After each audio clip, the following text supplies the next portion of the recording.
Hola, estamos después de una pequeña, ¿cómo se llaman eso?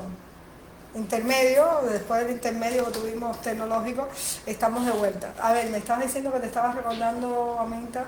Sí, me escribieron, sí, que los aldeanos ese último año no estaban, el último año que hicimos el festival no estaban en programa, que subieron invitados por Silvito el Libre, que sí estaba en programa. Entonces supongo que eso disgustó también mucho a las autoridades, pero eran a voces que ellos iban a Pero estar, además ¿no? es que hay una cosa muy absurda. En este tipo de festivales, sí, tú tienes un programa, pero no es lo mismo hacer un festival, digamos, con Madonna y tal, como hacer un festival de juventud, una cosa, o sea, como lo hacían ustedes. Ahí tendría Pero que en estar cualquier caso, permitido que la gente pudiera espontáneamente subirse a... no, es que no se trata de permisibilidad. En cualquier caso, correspondía solo a nosotros seguir nuestro propio guión o no.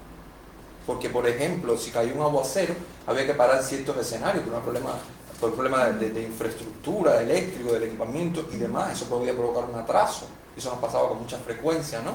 Es decir, el guión y la dramaturgia de ese espectáculo correspondía solo a nosotros y a la audiencia cuestionarlo, no a las instituciones del gobierno, realmente. Ahora que mencionas a Minta, y ahorita estábamos y tuvimos este pequeño intervalo, eh, ¿ustedes cómo llevaron como grupo todas estas presiones? ¿Cómo pudieron ustedes sobrevivir? ¿Ustedes todavía son amigos? ¿Ustedes cómo han sobrevivido todas esas presiones tan fuertes, ¿no? Porque Esa es una buena pregunta. Las dinámicas laborales, cuando las personas interactúan profesionalmente, muchas veces crean roces y conflictos, ¿no? Y yo diría que esto es normal y orgánico, siempre hay de eso.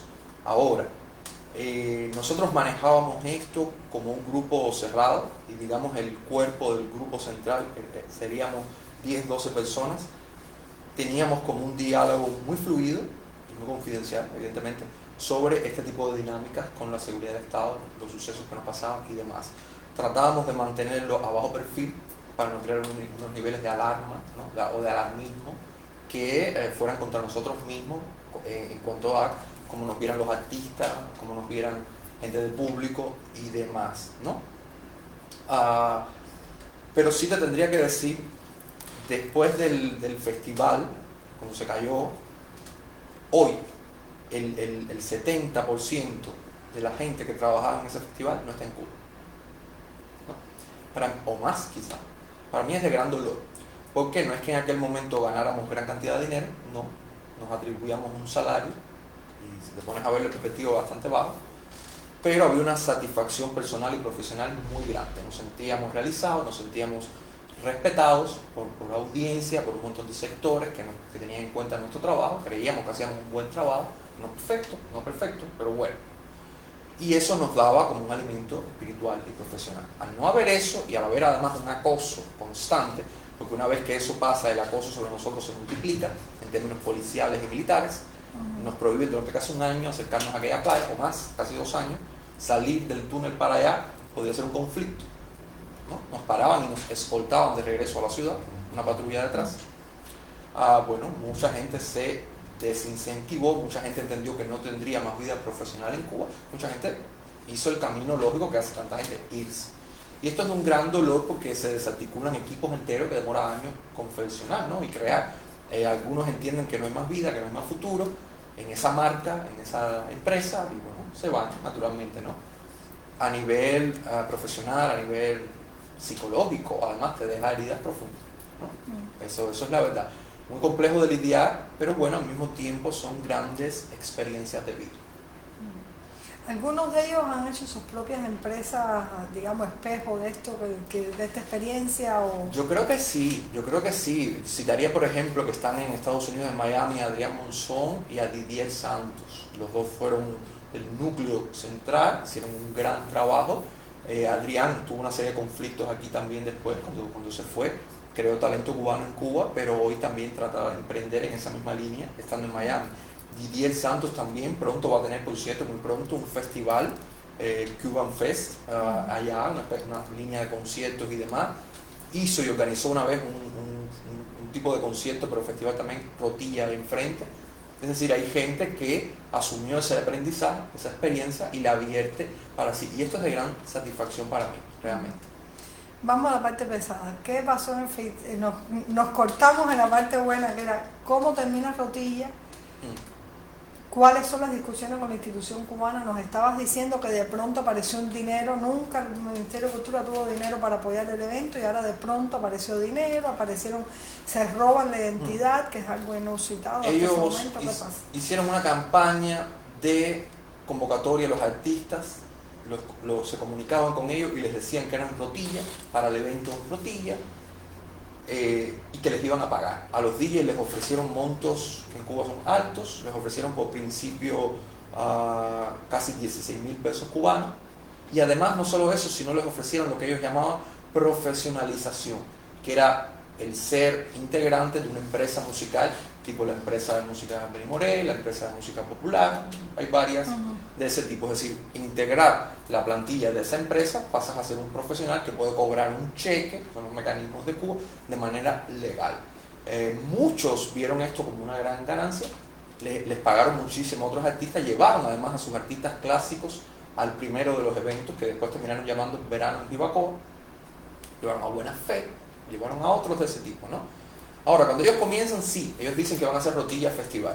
Nosotros intentamos primero hacer una serie de procesos legales otra vez, en aquel tiempo éramos un tanto ingenuos, empezamos a hacer una serie de procesos legales para demandar al Ministerio de Cultura. Eso fue imposible, ¿no? Fuimos a varios bufetes colectivos, donde tú contratas a un abogado, en algunos bufetes nos explicaban, en otros bufetes se reían de nosotros, nos decían que era imposible.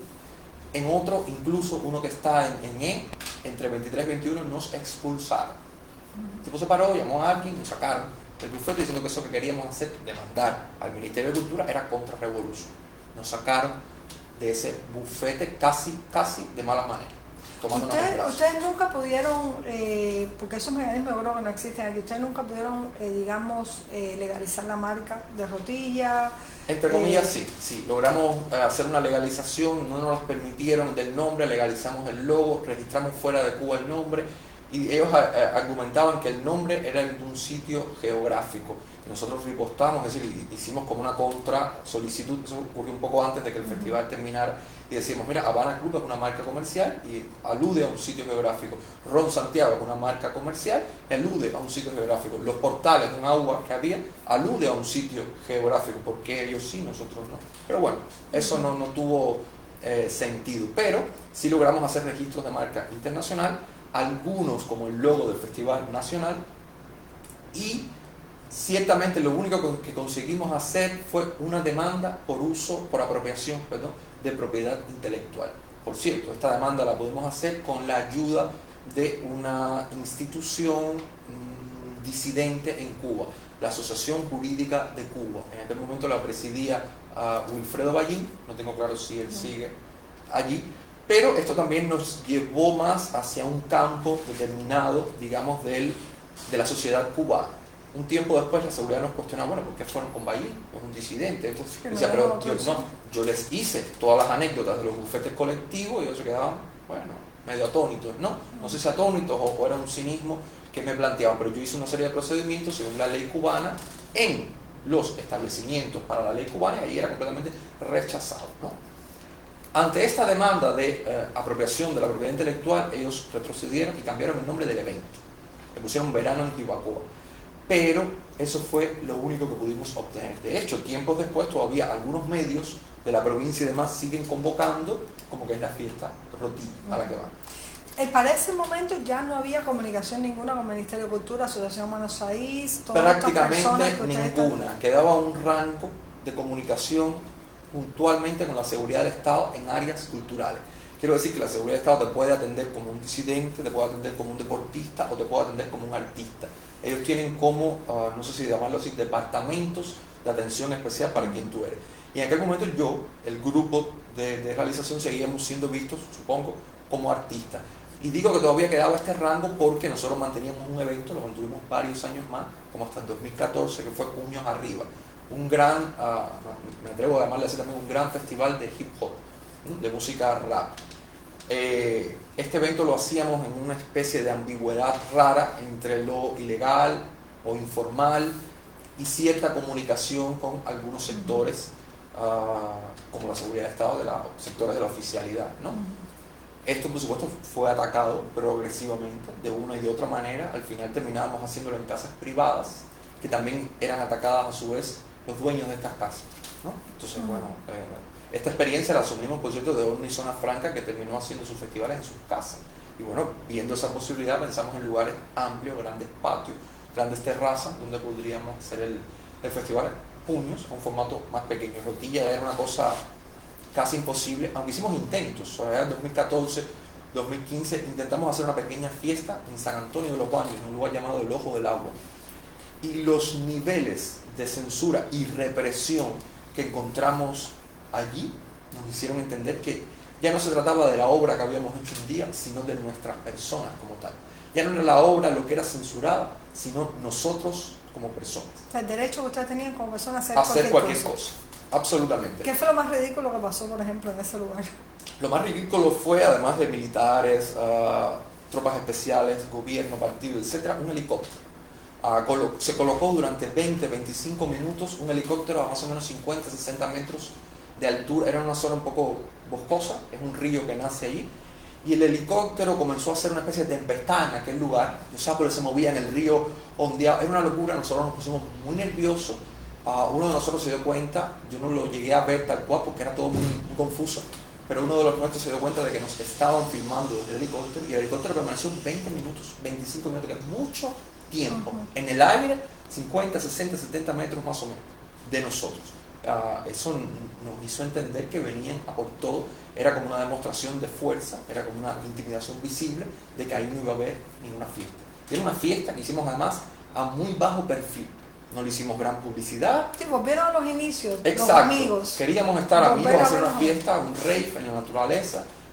Fueron a por nosotros con una intensidad que nos hizo entender que no teníamos vida como creadores culturales de eventos de ese tipo. No teníamos vida, ¿no? Ven acá, hay una especie de arco. Bueno, te quiero hacer una primera pregunta y después vamos a eso. Bueno, es decir, hay una especie de arco de desarrollo de esta historia en el cual ustedes empiezan como personas naturales, amigos, eso crece de una manera que le da miedo al gobierno, el gobierno se aterra, se los quita, se da cuenta que eso es un peligro nacional, en el sentido que para ellos todo es peligro, y llegan a este punto donde ustedes básicamente los borran, digamos, como seres creativos, como seres productivos, como seres ciudadanos, en el sentido que ya no pueden hacer más nada, van a tener siempre esa mirada, esa persecución, digamos, policial de qué van a hacer y por qué lo están haciendo. La pregunta mía es la siguiente. Hay muchas personas, yo veo aquí como que bueno, que ustedes fueron cambiando, ¿no? Ustedes tienen que haber cambiado como seres humanos. ¿Qué fue ese cambio en ustedes? ¿Qué cambió en ustedes durante toda esa experiencia? Y háblame un poco, por ejemplo, ahora mucho en las discusiones de la sociedad civil se habla de gente que son radicales y como que, bueno, no andes con fulano porque fulano se radicalizó. Háblame de estos dos puntos. Ustedes, ¿cómo fueron cambiando y cuál es tu opinión sobre la idea de la radicalización? Entre comillas, ¿no? Pero... Bueno, me has hecho varias preguntas. Sí, sí. Trato de irlas organizando. No solo nos censuraron, sino que lanzaron una campaña de opinión hacia nuestras redes de artistas, de amigos, de seguidores, de audiencia, que nosotros éramos contrarrevolucionarios, que queríamos manipularlos a esos artistas para desestabilizar la revolución y un conjunto extenso de etcéteras. Eso provocó, no en todos, pero en algunos, que me atrevería a decir muchos, que nos incluso retiraran la palabra. Hubo personas que nos dejaron de hablar, que nos dejaron de saludar, que nos pasaban en la calle, miraban hacia abajo o hacia un lado, para evitar saludar, decir hola, o lo que sea, gente que trabajó con nosotros. Eso te hace descubrir muchas cosas, pero también te provoca un gran dolor si tú no esperas eso, si tú no tienes esa experiencia de vida, si tú no estás preparado para eso. Te provoca un gran dolor, desasosiego. Te sientes, el mejor calificativo creo que sería el de Reinaldo Arena, una no persona, ¿no? Tú eres ignorado, tú eres obviado, eres tóxico y es peligroso. Eso provoca una desestabilización psicológica grande, ¿no? No te voy a decir otra cosa, ¿no? Te sientes un apestado, ¿no? Que tratas con alguien y ese alguien pudiera tener problemas, entonces evitan tratar contigo. Tu círculo se reduce a los que son fieles, a los que siempre fueron de verdad amigos, o los que quieren ser definitivamente amigos, o los que saben la verdad por la trayectoria de los hechos, ¿no? Pero tu círculo se reduce. Eso es un gran golpe. Eso te hace sentir muy mal y te hace ver las cosas en perspectiva real, objetiva. Eso te hace pensar que hay una injusticia que se está cometiendo contigo, que además es una injusticia que viene desde la estructura estatal, lo cual multiplica lo injusto que es, porque no es de otra persona que hace una campaña, sino es desde el andamiaje de las instituciones estatales. Que se te meten en todos los aspectos de tu vida, no es como que te eliminan de tu trabajo y ya, ¿no? Es como absolutamente, familia, tu vigilancia es constante, tu familia, van a ver, una vez por ejemplo fui citado para analizar la propiedad de mi casa, porque la propiedad podría tener irregularidades, entonces tú ves que van buscando, hurgando cualquier pequeño espacio donde te puedan quebrar, donde puedan hacerte daño, y tú empiezas a asumir unas actitudes diferentes a las que tú tenías. Si antes yo era cándido, empiezo a ser mucho más crítico, empiezo a ser mucho más severo en mi crítica, empiezo a ser mucho más abierto en mi crítica, porque además de que me has hecho daño, pienso no tengo nada que perder, me lo has quitado prácticamente todo, excepto la vida. ¿Qué voy a perder? Te voy a criticar por el daño que me hiciste, te voy a criticar porque tienes una deuda conmigo, porque mi percepción era que yo construí un proyecto de vida, lo construí durante 10 años, que se dice rápido, pero es mucho tiempo y tú me lo arrebatas arbitrariamente, ¿no? Eso no es justo. Entonces eso es un tipo de deuda que ellos tienen conmigo y de la que yo siempre lo voy a recordar, definitivamente. Ahora, definitivamente yo no creo que eso me haga un radical. Que tú hagas un cambio entre una posición de proyección cultural, de proyección creativa, de gestión de espectáculos, aunque dentro de esos espectáculos tú defiendas la libertad y demás. Que tú hagas una transformación, pasas una posición de civismo o de crítica política, eso no es radicalismo. Radicalismo es transformarte en un terrorista que coloca una bomba, que toma un fusil o un arma de fuego y ametralla a algunos de ellos. Eso sería radicalismo, ¿no? Lo otro es asumir una posición de civismo, que además es mi derecho, como es el tuyo, como es el de cualquiera que vive aquí, vive en esta realidad, o en cualquier realidad, no sé si cumplido aquí. Es tu derecho criticar tu entorno, porque además tu entorno no es perfecto, es bastante cuestionable. ¿Cómo no va a ser ese tu derecho? Eso no es radical, eso es un tránsito normal. Yo diría que bastante retardo hubo en ese tránsito, porque yo teniendo conciencia social de mi realidad, era muy cuidadoso para evitar una serie de conflictos que podían dañar a mi gestión, mi producción, mi evento, etc., ¿no?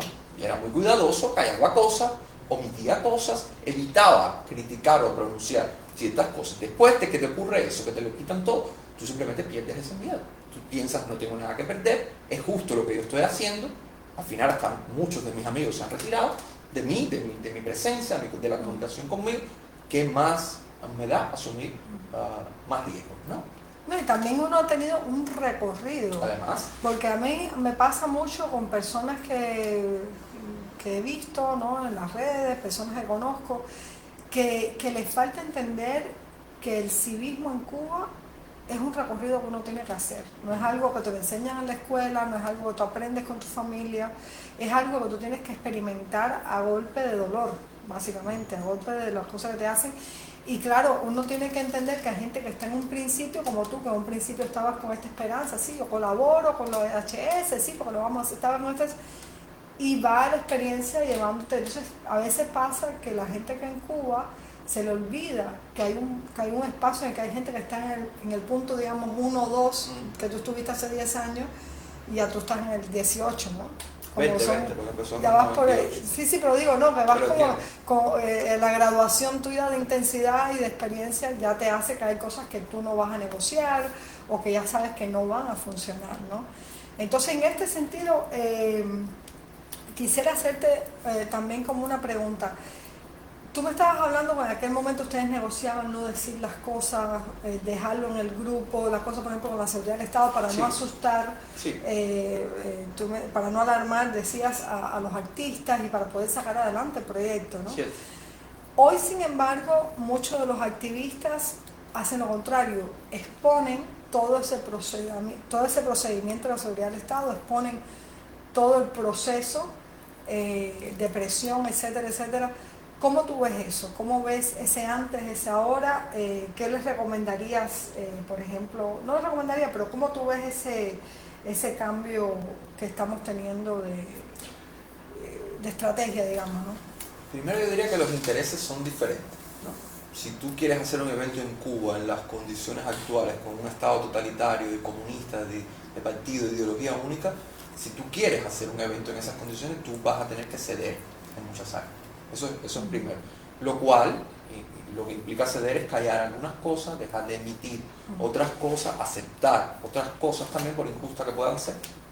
Es una posición que tú asumes. Supongo que mucha gente ha atravesado ese proceso, ha estado en esa situación. Cuando tú te vuelves un activista, en este caso yo creo que me calificaría como un activista básicamente por la libertad. La libertad de expresión, la libertad individual, la libertad de asociación, la libertad económica, para mí es súper importante esa visión. Las libertades, ¿no? La libertad de pensamiento y expresión, que yo no sea castigado por pensar y decir aquello que yo pienso. Eso para mí es primordial. Cuando tú tienes esta posición ahora que te digo que tengo, lo fundamental es justamente emitir los criterios. Tú puedes tener una responsabilidad determinada de emitirlo con un tono, o tal vez ese es tu estilo, o escogiste un estilo determinado, eres más fuerte, más intenso, más cuidadoso, más educado o no, no importa. Tú escoges tu estilo, pero es tu responsabilidad justamente emitir ese mensaje hacia afuera, ¿no? Puedes pasar tiempo sin emitirlo, que a veces paso días que no estoy en la red, pero la realidad cubana es muy intensa para mí, muy intensa. A veces no tengo energía para estar en la red, no tengo estado de ánimo para estar en la red. Si tú tienes que hacer una fila para comida de 6 horas, tú pierdes el estado anímico ese día y el siguiente seguramente completo, ¿no? Entonces, todo es relativo, depende de qué contexto, qué inmediatez tú estés viviendo, pero sí yo creo que si la propuesta que uno se hace de vida es trabajar y luchar por las libertades, tú tienes que decir aquello que es una injusticia. Tú tienes que mencionar. Hay miles de injusticias, a lo mejor no puedes mencionar las 1000, ni puedes mencionar la mitad, pero un poco que tú menciones y que te hagas eco de ella es suficiente, ¿no? Y esto además, yo diría, yo me he dado cuenta, lo he visto hace rato, esto es un proceso lento. Este trabajo de activismo, este trabajo de mejorar Cuba, de hacer Cuba un lugar tolerable para todos los cubanos, para todos absolutamente, es un trabajo lento. Quien piense que esto es rápido, comete un error estratégico serio y se va a desgastar en ese proceso. ¿Cómo tú haces para no desgastarte en ese proceso? ¿Cómo tú haces para llevar tantos años? Porque son 20 años que llevas en esto. O sea, desde que empezaste hasta ahora, casi 20 años. ¿Cómo tú has hecho para sobrevivir este proceso que es tan desgastante, tan duro a nivel emocional y todo? ¿Qué estrategias has tenido para esto? Eso es muy complicado. Y si yo te digo que mi estado anímico es lineal alto, yo te estaría mintiendo. Tengo muchas caídas, me han sucedido cosas muy intensas y hay épocas, ¿no? Que te puedes deprimir, tu estado anímico día tras día se ve muy abajo. Depende. Ahora, desde muy joven, por azares de la vida, yo viajé bastante. Fui a Europa, conocí lo que era el primer mundo y ya desde joven me había propuesto que yo quería estar en Cuba, y quería, desde la inocencia de aquella perspectiva que tenía, ¿no? Quería hacer cosas aquí, como ese festival, una empresa con ese festival, eventos culturales, cine, no sé, cosas del mundo que yo me desenvolvía, ¿no? Y eso fue un primer, digamos, empuje para yo permanecer aquí. Conocí el mundo, lo entiendo, lo conozco, hay cosas que me gustan, me gustaría llevarlas a Cuba, me gustaría que hubiera cosas hacia allá, claro que sí. Si tengo esta visión y tengo ganas y posibilidades de estar allá, bueno, lo hago. Mi familia vive fuera, entonces también puede representar un aporte para mí, para mi estabilidad económica, digamos, cuando me veo en situaciones que me las he visto realmente muy negativas aquí. Es como un paliativo y eso te soporta. Ahora, cuando pasó lo del festival, te repito algo que te había dicho, yo empleé 10 años de mi vida en ese proyecto, yo y otros, pero yo empleé algo más de 10 años de mi vida. Yo sentí que ellos me habían robado y me lo tomé muy personal. Y respiré con calma y dije, mi momento va a llegar, ¿no? Más tarde, más temprano, yo me voy a enfocar, iré haciendo lo que pueda, o no haré nada, pero permaneceré, ¿no? Seguir viajando mientras podía. Alguna vez me han prohibido salir de Cuba, pero ¿por qué? Problema de ellos. Pero sí yo me lo tomé muy personal, muy personal y me dije que yo iba a buscar mi propia retribución de una o de otra manera. Y esta que hago ahora es una de esas maneras. Claro, esto que hago ahora no es solo por una cuestión personal, de que, yo me quiero vengar porque me hicieron daño, es que yo he terminado de concientizar las 1000 injusticias que ocurren aquí. Yo me junto, por ejemplo, a este grupo con el que milito y hago activismo ahora, el Movimiento San Isidro, porque como público voy a ir a un concierto hace 2 años a casa de Luis Manuel, y cuando llego me encuentro una de las represiones violentas más descarnadas que yo he visto aquí en Cuba en mi vida. A David le estaban dando golpes por el cuello, a Mauri le estaban dando golpes, a Soandri le estaban dando golpes, se los estaban llevando preso a todos. Yo como público me inmiscuí en todo aquello, hacía a mirar. En un momento uno de los segurosos viene encima mío y me dice, ¿qué? ¿Tú qué? ¿Tú qué? Viene otro y le dice, conociéndome, me pareció interesante y raro, a Michelito no. Como no los vamos a llevar. Como se habían llevado a casi todos los 3 o 4 que éramos amigos, ¿no? La esposa de Mauri, Iris, los 2 o 3, empezamos a gritar que nos llevaba o íbamos a gritar mucho. Todo el barrio San Isidro estaba afuera apoyándonos además, apoyando ese grupo de artistas ahí, y ellos terminaron llevándome y después soltando a todos. Y eso fue, por irónico que pueda sonar, mi entrada a un grupo que devino Movimiento San Isidro, ¿no? Déjame hacerte una pregunta. ¿Había un seguroso? Yo les digo seguroso. ¿Había un seguroso que te conocía de la época de...? Parece. Hubo uno muy joven que me fue a abordar, fue por principio violento, me atendió después un tiempo y relajó sus maneras, pero al principio fue violento, me invitó a hacer una pelea. Me dijo, ¿qué? ¿Tú estás cuadrando? Tú y yo, vamos tú y yo para allá. Y tuvimos un intercambio de palabras y apareció uno, de parece más rango, le decía a Michelito no. Y usaba mi nombre de manera familiar, con diminutivo. Es decir, supongo que me conocían de antes, que sabían. A veces hacen eso para crear como ¿por qué él no? A mí me pasó también. Bueno, en aquel momento ¿por qué él no? Y sí yo también lo le gusta para crear lógico, como división entre la gente, ¿no? Yo lo entendí quizás lógico porque ya que el grupo estaba como... Luis me venía haciendo un grupo de acciones sonadas y muy intencionadas, ¿no? Y había como un grupo que se había nucleado ahí, estaba Suárez, estaba ese día también Davidito, estaba Amauri, varios más que ahora quizás olvido mencionar, y yo no pertenecía, digamos, a ese círculo por principio, ¿no? Yo no pertenecía, no había ido a ninguna actividad de ellos, ni había estado directamente de lo que era, bueno, en ese barrio y demás, ¿no? Por lo que Luis me había creado ahí, el Museo de la Disidencia, no había sentido ninguno. Entonces, supongo que la lógica que ellos usaron en ese momento caldeado era no involucremos a más gente, no vamos a detener a nadie más que no sean estos. Pero ellos, el salvajismo que usaron ahí contra verdaderamente artistas, tú podrás criticar delante de alguien, te podrá o no gustar. Pero no te da derecho. No te da derecho a ser salvajemente violento con una persona. Claro. Ni con alguien que piensa diferente tampoco. Absolutamente. Déjame 2 punticos más que quiero tratar y ya vamos como empezando a cerrar. Hablaste, bueno, es que tengo 3 punticos, si me permite. Lo primero es que quiero ir hacia atrás de nuevo para ya cerrar el punto de rodilla y manos arriba y tal. Puños arriba. Perdón, puños arriba. La USAID. La USAID. Háblanos de qué pasó, la USAID, de todas estas acusaciones. Háblanos, porque eso siempre ha sido como una nubecita negra que no han querido poner encima. Háblanos un poco de qué pasó. Bueno, esa no es una nubecita, es una tormenta que le ponen encima a todo aquel que tiene contactos fuera de la isla, que realiza algún tipo de trabajo o proyecto con fondos que provienen fuera de la isla, que básicamente podrían ser casi todos los fondos, porque en esta isla no se genera capital, no se genera finanzas para casi nada. Bueno, por allá por el año 2014 comienzan a salir en la agencia AP. Ya había cerrado Rotilla.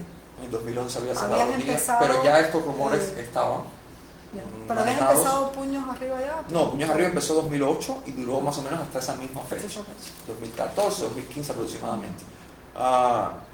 Bueno, la agencia AP comienza a sacar unos reportajes impresionantemente detallados y documentados. Primero, sacaron 3. El primero de ellos fue sobre Zunzuneo, un pretendido proyecto similar a Twitter, donde se le iba a mandar, lo describo según los hechos más o menos, donde se les iba a mandar información y noticias de índole crítico a todo aquel que se suscribiera en Cuba. Lo acusaron. Quiero destacar que esta información no sale desde Cuba, sale desde una agencia norteamericana, lo cual es muy interesante. El primero fue Zunzuneo. Un mes después sacan un segundo reportaje igualmente documentado. Jóvenes costarricenses visitan Santa Clara para entrenamiento sobre VIH y para subvertir a los jóvenes santaclareños. Señalaron los nombres de las personas involucradas que habían viajado a Costa Rica, Cuba. Señalaron a personas de Santa Clara y las expusieron públicamente. Algunos los entrevistaron para la televisión, se les veía aterrados. Yo conocía a algunos, aunque yo no estaba involucrado. Y el tercero, el cual sí me involucraba, se titulaba algo así como USAID contrata a jóvenes raperos para desestabilizar la revolución. Algo así el título. Siempre de la misma agencia, los tres. AP, una investigación hecha por AP. A mí me llama mucho la atención porque el periodista Michael Weinstein, si no me equivoco el nombre, que dirigió la investigación, fueron varios firmantes, pero él era como quien llevaba la investigación, me visitó para entrevistarme. Yo accedí, por supuesto, a hacerle la entrevista, porque ¿por qué no? Él llevó un folio de hojas, más grande que esos libros que viste ahí, así. Me dijo, no te los puedo dejar, pero te los puedo mostrar. Tenía chats privados entre supuestas organizaciones norteamericanas y supuestos contratistas, entre personas privadas, chats de email o de... ¿sabes? Tenía muchos y muchos y muchos, de diferentes personas, de diferentes... ¿Y de dónde sacaron esa nota? Esa es una buena pregunta. Él dice que como periodista protege a su fuente. Fue su argumento. Pero ahí hubo manejos e intenciones a otros niveles. La cuestión está que eso no solo me expuso a mí. El argumento de la noticia era que USAID había usado mediadores, entre ellos a Exit Festival, y nombraban a uno del equipo directivo de Exit Festival, Rajko Bosic, un serbio, como las figuras que querían desestabilizar la revolución, siendo mediadores, ¿no? USAID pagaba, estos grupos gestaban, es decir, canalizaban este dinero hacia la isla y realizaban entrenamientos y demás. Yo debo decir... Pregunta, ¿hubo tal entrenamiento? Te digo, yo debo decir, yo visité Serbia bajo el auspicio de Exit Festival, si no me equivoco, en 3 ocasiones, cada vez temporadas largas. Y los entrenamientos que yo tuve, si a eso se le llama entrenamiento, y acepto que se le llama así, es cómo funciona una empresa. Cómo funciona una mega empresa cultural. Nada político. Yo nunca. Hoy, que no tengo mucho que ocultar, lo diría abiertamente, ¿no? Yo iba a ver cómo funcionaba una empresa, cómo negociaba con sponsors, cómo hacía dinero con las entradas de la gente, lo que se paga por entrar, cómo negocias con las bandas o con los representantes de esas bandas, cómo tú montas un festival, toda una infraestructura, toda una mega empresa, cómo negocias con la televisión para que te ponga. Yo vi eso y para mí sí, eso fue un entrenamiento, definitivamente. No te voy a decir que no. Pero de ahí a que me entrenaran en manejos políticos... Y nadie te dijo lo que tenías que hacer con ese dinero. Yo hacía festival desde el año 1998 y yo les escribí un proyecto, decía, yo quiero hacer esto, ¿me ayudas? Te ayudo. Ok. Y ellos hacían lo que nosotros queríamos, perdón, ellos financiaban lo que nosotros queríamos hacer. Nunca hubo presión. Yo nunca tuve presión de ellos. Si tuve presión fue de la seguridad del Estado o de cultura cubana para que no fuera tal artista, eso sí son presiones. De ellos no. Ellos nos facilitaban un capital, ciertamente, para que nosotros hiciéramos aquello que queríamos hacer, ¿no? Entonces, si eso yo le llamamos entrenamiento, bueno, vale, ese fue el entrenamiento que yo recibí. Ahora, la agencia AP, en su investigación, porque no solo eran una serie de archivos que mostraban una aparente realidad, turbió todo en la narración de aquel texto periodístico. Era casi un ensayo, porque era muy extenso. Y estaba supuestamente argumentado en todos estos chats, en recibos. Por ejemplo, uno de los archienemigos que más culparon fue Adrián Monzón, como, bueno, él y Riker representarían las figuras más negativas. De paso, pusieron fotos de los aldeanos para atacarlos y otros nombres más que mencionaron. Insisto, en este último tercer reportaje. Sacaron 3. Cuando Michael Wojciechowski estuvo en mi casa, me dijo, y tenemos más información que vamos a sacar. Esto sucedió, no recuerdo la fecha, pero fue unos 4 o 5 semanas antes de que Barack Obama y Raúl Castro se dieran la mano en la televisión. Cuando Raúl Castro y Obama se dieron la mano en la televisión, que cambió el mundo por un tiempo, yo me quedé esperando el resto de los reportajes de AP. Nunca salieron. Entre otras cosas. No entro ahí porque ya es muy complejo y tendríamos que dedicar todo el espacio a eso. Pero, en el mundo, yo después tuve diálogo con los serbios y como necesito entender esto bien, ¿no?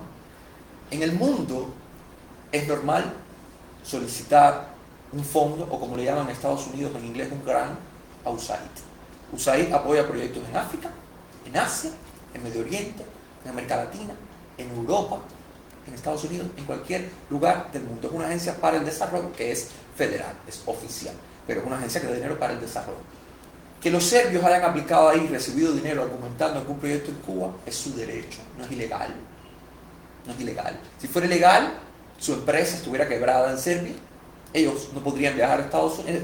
Es decir, es el absurdo disfrazar eso de ilegalidad. La AP tuvo una mala intención y todo el que se acogió a eso la tuvo también. ¿Por qué no era completamente transparente? Que ojo, no era escondido. Cada póster que nosotros hacíamos en los días del festival tenía Exit Festival incorporado. Yo no estaba escondiendo esa información. Claro. Normal. ¿Por qué no era ellos? Ni tampoco nunca ustedes supieron que ese festival recibió dinero de USAID. No, que recibió dinero de USAID, no. Yo no tengo por qué tener ese detalle de ellos. Eso es su empresa. Mismo día. Como mismo yo manejo a bajo perfil de dónde y cuánto y cómo yo recibo dinero de alguien, no importa si es los serbios o si es la embajada de Holanda en Cuba o si es la embajada de Noruega en Cuba, yo lo manejo a bajo perfil, punto, porque yo soy una empresa en ese momento, ¿sabes? Yo no le debo explicaciones a nadie, mientras yo no me robe ese dinero y me compre otra casa, un carro, etc. Yo no tengo nada que explicarle a nadie, yo hacía un festival exitoso. No, y le tienes que dar a ellos reportes, a ellos. Absolutamente, no más nadie. Yo debo darle reporte, y lo hacía, un reporte narrativo y un reporte financiero. Se hacía constantemente. Además, de reportes documentales, fotos, videos, etcétera, etcétera, ¿no? Que mostraran lo probatorio de que se hizo el evento y de que fue exitoso, ¿no? Aquello que pasó, ojo, no solo atacó a Rotilla, a Puños Arriba, a Matraca, atacó a la alternatividad completa en aquel momento. Toda la alternatividad que se reunía bajo una serie de principios y que ya estaba siendo atacada desde el 2009, que empezaron con Onda y Zona Franca de manera muy salvaje, muy severa. Eso fue como un punto que empieza en 2009, termina en 2014 con esos reportajes de AP. Todos quedamos medios desacreditados. A tal punto que instituciones internacionales dejaron de querer tratar con nosotros. A tal punto que las embajadas europeas dejaron de financiar proyectos culturales. Es decir, cambió la historia en ese momento. Yo veo muchas malas intenciones ahí y no me atrevo a especular cuáles, pero definitivamente las hubo. Y ¿no? El resultado estuvo. Y el resultado lograron lo que querían, definitivamente. aislarlos completamente internacionalmente después de haberlos definitivamente, la alternatividad fue apagada por un momento, lo que fue desacreditada, fue tildada de trabajar como mercenaria para intereses foráneos. Discurso típico que han usado y completamente no, y ponerlo absurdo. usted en una situación de vulnerabilidad porque estaba la ley 88, o sea, habían consecuencias legales que pudieran haber surgido aparte de la Yo nunca tenía esa ley, no la tengo hoy tampoco. Yo siento que lo que hice fue completamente legítimo, fue completamente auténtico. A mí nadie me contrató para que yo hiciera algo. Yo salí a buscar fondos, lo luché trabajando en proyectos, pasando noches enteras. Lo usaste lo mismo como Anacluje, con el Festival. Absolutamente, y ellos lo saben también. Aquí el sistema de inteligencia sabe eso perfectamente bien. Entonces yo nunca le he tenido miedo a esa ley. Sé que existe, sé que está ahí, me da igual. Yo me quedo en Cuba, Tania, sabiendo que ellos pueden ponerme preso un día por la razón que ellos escojan. Así que me es indiferente, estoy dispuesto a eso. Si no, me hubiera ido de Cuba ya. Sí, esa era una de las preguntas que te quería hacer, que por qué no te habías ido. Bueno, antes te decía que porque yo me lo tomé muy personal todo lo que ellos hicieron, porque yo creo también que si todo aquel que tiene el potencial o la voluntad de hacer un cambio se va, desde afuera, sí, desde afuera puede haber muchos escenarios, pero Cuba es como la trinchera donde tú además lanzas la narrativa de que puede haber un país mejor, ¿no? De que puede haber un espacio mejor para todos. Si tú te vas, tú abandonas el campo de batalla, por llamarlo de alguna manera bélica, pero no así. Tú abandonas tu espacio, tú te entregas. Entonces yo quiero hacer, mientras yo tenga fuerza y voluntad, mi cosa desde aquí. Y hay una pregunta que hago siempre en esta sección que hacemos en Instar y es, después de todo eso que has pasado, ¿por qué sigues? ¿Por qué sigues luchando? ¿Por qué sigues dando la batalla? ¿Por qué sigues desde, no sé, trabajando para que las cosas cambien, para que existan los proyectos? Por Cuba. Por Cuba. Y Cuba son los cubanos que están aquí, que están fuera. Cuba son las plantas de Cuba, la naturaleza cubana que me encanta. Cuba son los códigos. Por Cuba. Realmente podrá sonar un poco nacionalista, pero tal cual. Tiago, bueno, acá me dice una persona de los chats de aquí de la directa que también saben que se descubrió en esa serie de AP que habían otras organizaciones y figuras oficiales que también recibieron fondos del USAID. ¿Tienes conocimiento de Sí, sí, ahí hubo mucha gente involucrada y ya te decía. Me hablan de PEGEM, por ejemplo. PEGEM puede ser, me están citando algunos grupos. ¿Será esta la organización, el festival de los milanés que tenían y que tuvieron problemas con eso? También estuvo el CNSEX involucrado en esa situación, porque, bueno, hasta donde yo lo entendí, comprendí en aquel momento, los serbios eran una empresa millonaria. Es decir, su empresa tenía ingresos por varios millones por aquel festival. No es decir, que ese mismo festival fue el que auspició a CNSEX, el que auspició... No diría que auspició al CNSEX, pero, sí, pero tuvo un intercambio con ellos, convidó a representantes de ellos a una muestra en Serbia, creo que fueron, y no estoy seguro si financió proyectos. No. Es posible. Sucedió con otros artistas cubanos también, algunos de mucho renombre. Todo eso sale en el reportaje de la AP, no es algo que yo me estoy inventando. Con el festival que tenía la familia milanés, al parecer también. Y bueno, supongo que esta gente... Me sigue insistiendo aquí en el chat de que sí, que parece que algo salió así, ¿no? Con el CNC o algo así parece. Tal cual, tal cual. Me están mandando aquí los...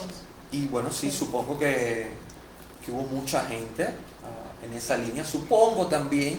¿Y esa gente salieron en ese reportaje de la AP también? Absolutamente, absolutamente. Debo decir que el reportaje era muy documentado. La narrativa que se hizo sobre él era la que podía estar muy torcida, pero en documentación, absolutamente bien documentado. Esa persona apareció en mi casa con 800 folios de información. Sin embargo, la consecuencia que tuvo ese reportaje AP para ustedes, es decir, esa difamación, ese aislamiento total al que ustedes fueron sometidos, no sucedió con esas otras personas que recibieron el dinero. Bueno, o esas otras instituciones. O sí, ¿qué pasó? Te pregunto porque no sé. La mayoría de esta gente... ¿Todas esas instituciones que recibieron dinero tuvieron esa difamación? ¿Tuvieron esas represalias como tuvieron ustedes? ¿O como ellos eran más oficiales y ustedes más alternativos, una diferencia? No sé, explícame un poco que... Esto es obvio. El CNC, además de ser una institución oficial, es liderado por la hija de Raúl Castro, ¿no? Entonces está bajo una no protección, sino una sobreprotección. Ellos hicieron un comunicado, el CNC hizo un comunicado sobre esto, desentendiéndose, diciendo que había habido como un intercambio, pero nada más, y que no conocían esta información. El mismo Silvio Rodríguez emitió un comunicado sobre eso porque su hijo Silvito también era algo mencionado. Silvito es libre como rapero, como perteneciente a la comunidad de hip hop en aquel momento, ¿no? Muy cercano además a los aldeanos siempre. Entonces Silvio también hizo un comunicado que terminaba diciendo así como los Said vaya a Salcará, si no recuerdo mal. Y la familia milanés o el festival, si no me equivoco era PM Records, el nombre no lo tengo claro ahora, también hizo un comunicado sobre esto. En fin, el reportaje no solo involucraba a Rotilla, pero ustedes no pudieron hacer una reclamación como hicieron ellos. No, ellos no hicieron una reclamación, ellos hicieron una comunicación. Sí, pero ustedes Yo lo que quiero decir es que a lo mejor con ellos hubo una deferencia, ¿no? De que, ok, no sabía esto, es suficiente para exculparlos. Te recuerdo, Sin embargo, ustedes no sabían esto tampoco, pero sin embargo les quedó todo arriba el peso del descrédito, sí, del aislamiento. porque estos hechos con las investigaciones del AP ocurrieron en 2014. En el 2011 fue nuestro choque frontal con las instituciones. Y nosotros no solo fue que nos quitaron el festival, sino que nosotros contestamos. Iniciamos una campaña de denuncia mediática, de información a las sedes diplomáticas que nos apoyaban. Es decir, hicimos una campaña en activo de comunicación, acusando y señalando aquello como un robo de nuestro festival, como un secuestro. Eso le sentó muy mal al gobierno cubano, naturalmente, ¿no? Pensaban, esperaban que nos íbamos a quedar callados. Es decir, lo que quiero decir es que aquello fue en el 2011. Entre 2011 y 2014 las relaciones entre mías y mi equipo con el gobierno cubano estaban completamente deterioradas, ¿no? No así con esos otros. ¿Y eso no te daba derecho a defenderte como otra gente? Bueno, que... para ellos tal vez no. Exacto. Para ellos tal vez no. Nosotros hicimos comunicados de eso. La comunidad de raperos que estaba muy cercana a mí en ese momento por el Festival Puños Arriba hizo una canción de respuesta a la AP y a lo que estaba ocurriendo, donde muchos de los raperos más renombrados tenían como una especie de texto hablando del asunto, denunciando el asunto como un ataque que recibíamos desde todos los frentes. Ya no entendíamos cuál era nuestro frente enemigo, sino que cualquier frente nacional o internacional era de repente enemigo. De repente nosotros que habíamos construido eventos culturales que representábamos a una sociedad civil bastante cándida, éramos los más malos, ¿no? Y era incomprensible para nosotros, era incomprensible. Y eso siempre, bueno, va a ser otra segunda herida también. A veces los cubanos descubrimos en muchas ocasiones que estamos muy solos, que la comunidad internacional no necesariamente nos acompaña. Rapidito, porque bueno, llevamos tiempo también hablando, pero rapidito háblame de Puños Arriba, cómo surge. Me hablaste también de como una protesta a la que Sí. tuvieron mucho miedo. Es decir, háblame un poco cómo surge Puños Arriba, qué pasa, por qué termina, contexto con los raperos en esa época. Sí, como te dije, sobre 2004-2005 fundamos Matraca. La idea de Matraca era hacer más eventos, es decir, eventos más allá del Festival Rotilla, ¿no? Sobre el año 2006 hacemos un gran evento que llamamos la Comisión Depuradora, donde el rap había tenido una caída tremenda desde que el Festival de Rap de Alamar había sido censurado completamente. Y no, ahora hay un huracán, lo hacemos el año que viene no lo hacían, no hay presupuesto. Los empezaron a estafar de una manera tal que socavaron el Festival de Alamar. Los raperos estaban, o el mundo del rap, ¿no?, necesitados. Y conseguimos, digamos, nuclearlos. Hicimos un evento que llamamos la Comisión Depuradora.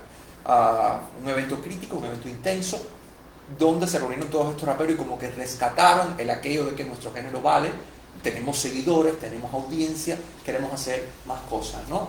Fue muy funcional. Sobre el año 2008, Michael Extremo, un rapero muy importante, y Aldo, de los Altianos, se acercan a nosotros, a Matraca, y nos piden que quieren hacer un evento que promueva el rap y que lo premie, que premia lo mejor del rap que se está haciendo a nivel independiente y alternativo. Y bueno, comenzamos a trabajar en esa dirección. El evento ha tenido varios directores. El primero fue Adrián Monzón, después Michael Extremo, y el último varios años Soandri del Río, un rapero muy importante también.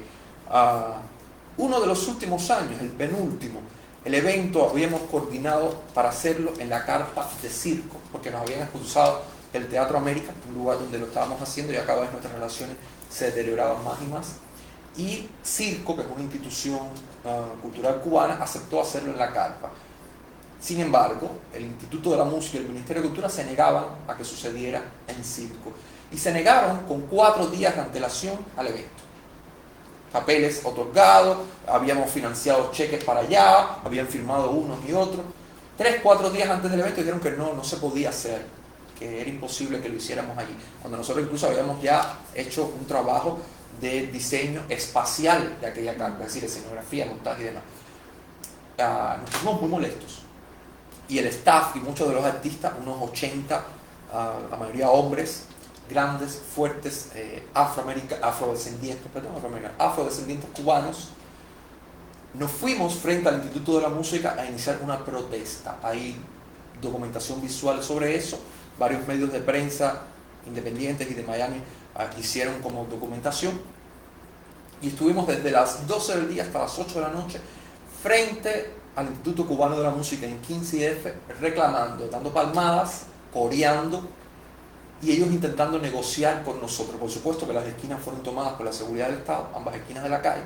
Nos avisaron que habían 2 camiones de fuerzas especiales en el Parque H21, muy cerca, a unas cuadras de ahí, esperando a que les dieran la orden para intervenir, porque éramos muchos, la mayoría de nosotros hombres fuertes, ¿no? Había mujeres también, pero la mayoría hombres. Y supongo que eso los trajo una gran preocupación. Los comunistas enviaron embajadores, enviaron a Michel Mirabal a hablar con Soandri y conmigo. Paró su carro con aire acondicionado, primero habló con Soandri, después me llamó a mí, me decía a mí que por mi tosudez iban a reprimirnos fuertemente, que yo era el culpable del deterioro de esa situación, porque los comunistas del Instituto de la Música no querían dialogar conmigo, solo con aquellos que pertenecían a la Agencia Cubana de Rap. Pero yo era el gestor, el productor general de ese evento, y Soandri, que sí pertenecía a la agencia, era el director. Pero tú no puedes pertenecer a la agencia si no eres un cantante, no conciben a un productor. Entonces es todo un esquema de ellos confuso y turbio, y la cuestión era obstruirme a mí de la negociación. Y este muchacho artista cubano, renombrado, fue un embajador para ellos, ¿no? Increíblemente ese día pasaron muchos artistas por el Instituto de la Música, algunos se sumaban con nosotros. Te mencionaría el Tosco, que fue donde estábamos nosotros y se solidarizó con nosotros, nos daba la mano, nos decía hacen bien, defienden sus intereses, hacen muy bien, eso nos daba mucho espíritu, ¿no? A las horas también nosotros empezamos a dar palmadas y ellos volvían a salir, los oficialistas, ¿no?, de la institución, salían a decir, no, cálmense que estamos tratando su tema, no sé qué. Sigue llegando más seguridad del Estado. Se alarmaron mucho porque por la tarde compramos meriendas, compramos agua, teníamos nuestro propio presupuesto además, y ellos vieron que eso teníamos disposición para ir para adelante. A las 8 de la noche ellos negociaron con algunos raperos, los que les permitieron subir, aceptaron que hiciéramos el evento. Fue la última vez que lo pudimos hacer en algún tipo de diálogo con la institución. Nos prohibieron volverlo a hacer en circo, ni en ningún lugar estatal, ¿no?, cubano. En el 2015 nos fuimos a una casa privada. Después del fin del evento, esa misma noche nos enteramos que estaban presionando a la dueña de la casa, chantajeándola que si permitía cualquier tipo de discurso contrario, que si permitía cualquier cuestión, le quitaban la casa. Entendimos también que éramos como tóxicos para cualquiera que negociara con nosotros, que nosotros nos acercáramos a él, ¿no? Vivíamos rodeados, era muy peligroso desarrollarse de esa manera. Entonces, bueno, básicamente y muy breve, esto es lo que ocurrió con Puño, con aquella protesta también, en 15F, Instituto de la Música. Los raperos fueron presionados, fueron divididos a partir de la Agencia Cubana de Rap, que es una especie de institución para control, no es la única.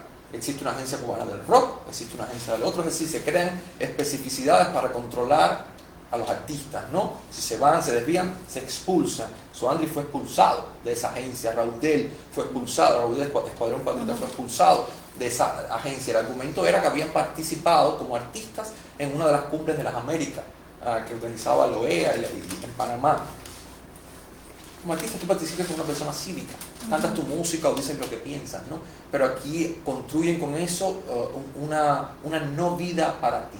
Si tú piensas y lo emites en algún foro internacional, algún medio de prensa, que tú no existes y te van a cerrar todas las puertas, incluyendo aquellas que te permitirían vivir. El foro que tú escojas, porque ellos hacen eso con los artistas, ellos llevan artistas, delegaciones de artistas a sus foros de Sao Paulo, del ALBA, de no sé, o sea, de sus eventos, ¿no? Discúlpame que te hago un paréntesis. En esta cumbre de las Américas en Panamá, no recuerdo, creo que 2014 fue, no lo tengo claro, se generó una gran discusión de lo que era la sociedad civil en Cuba, porque el gobierno asistió con su propia sociedad civil y las cancillerías, algunas cancillerías latinoamericanas y la OEA invitó a la sociedad civil más crítica o que había tenido desencuentros independiente y que había tenido desencuentros con las autoridades. Entonces los términos quedaron así: sociedad civil oficialista, sociedad civil independiente, ¿no? Sin embargo, la sociedad civil oficialista que estaba allí, yo nunca había visto un acto de repudio tan intenso como lo vi allí, en el Hotel Panamá. Hubo otro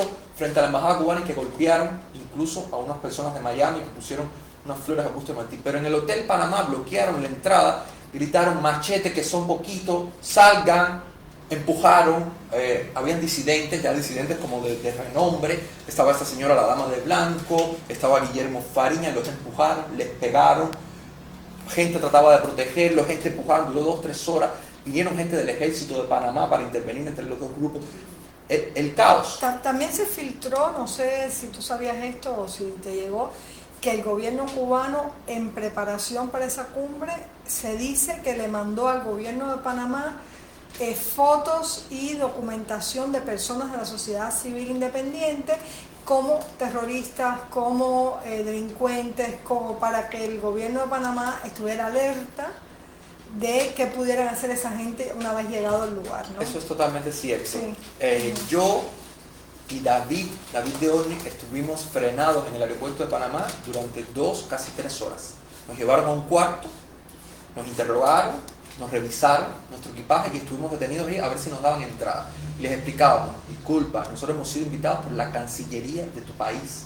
Si la Cancillería no va a invitar a un terrorista, ni a un delincuente, ni a nadie que pueda venir aquí a ocasionar un caos, ¿no? Tenemos una invitación formal y ellos, las fuerzas de seguridad de migración del aeropuerto, nos tenían parados, no solo a nosotros, se lo hicieron a otros muchos, hasta donde sé, a esta muchacha, a Rosa María Payá, que es muy renombrada, se la hicieron también y la registraron completamente. Es decir, hubo un tipo de componenda ahí para obstaculizar que fueran personas que iban o a cantar como artistas o a tener algún tipo de discurso, de palabra, de criterio, de pensamiento que iba a emitir, más nada que eso. Más nada que eso, era un intercambio cívico, el cual ellos obstaculizaron. Abel Prieto diría aquí a las personas a las que entrenaron para visitar que aquello era el campo de batalla, que la cultura era el campo de batalla y aquello en Panamá lo iba a hacer.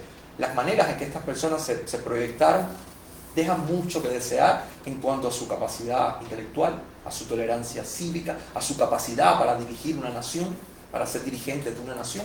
Porque si tú eres intolerante a un nivel que no puedes en un foro internacional donde se va a discutir, donde se va a hablar, donde todos los países del hemisferio están representados, algunos con criterios muy diferentes, donde ese mismo día por la noche Raúl Castro y Obama se daban la mano, ese mismo día se daban la mano por la noche, tú no puedes tolerar que hayan unos muchachos, unos artistas que piensen diferente. Es absolutamente increíble. Ajá. Bueno, para terminar un poco, estoy súper contenta porque además finalmente parecía que estaba viendo una película porque nada, estás muy bien todo. Te quería preguntar, ahora se habla mucho de independiente, arte independiente, sociedad civil independiente, etcétera.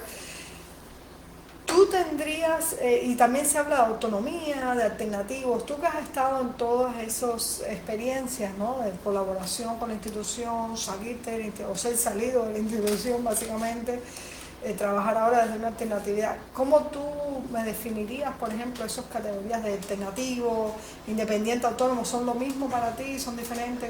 Algo así. Mira, eso lleva a una gran complejidad conceptual. Habría que empezar a definir claramente qué es cada una de esas cosas, qué desgaja cada una de esas cosas. Yo te confieso que he sabido de esta discusión que está vigente ahora mismo, no le he prestado toda la atención. Yo no lo digo en tono arrogante ni nada, pero como que prefiero pasar de eso, ¿no? Yo creo que hay en Cuba más o menos 3 categorías. Eres completamente independiente, aunque sea en gestión cultural, lo que casi te convierte en un disidente. Estás en un término medio, que yo lo he estado, que tú tienes tu voluntad para hacer tu obra, pero trabajas un poco con la institución, le pides un permiso, pero Cuba, aunque tú seas independiente, si vas a filmar en la calle, tú necesitas un permiso, o te pueden decomisar tu cámara, tu equipo, y a ti mismo te pueden decomisar, ¿no? O está una tercera, que tú trabajas con la institución, para la institución dentro de ella, ¿no? No sé si soy capaz de hacer una distinción ahí, porque yo siento que por mi propia experiencia y por mis propios choques, aquí pasé de todo eso, ¿no? Yo creo que legítimamente tiene que existir la libertad empresarial, la libertad de asociación, donde tú hagas todo lo que tú quieras siempre que no dañe a un tercero. Punto.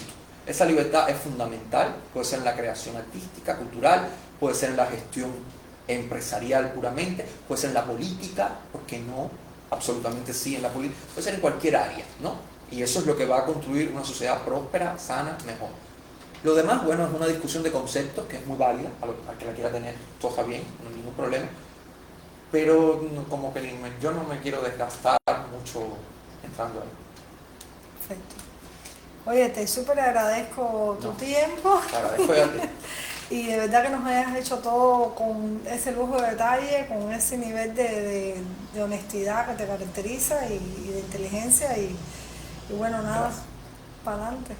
Muchas gracias. Muchas gracias a ti. Claro. Gracias. Hasta luego. Aquí quiero decir la frase de siempre, ni somos pocos, ni estamos locos, ni somos pocos. Ciertamente. Es lo que quieren aparentar de nosotros, ¿no? Gracias.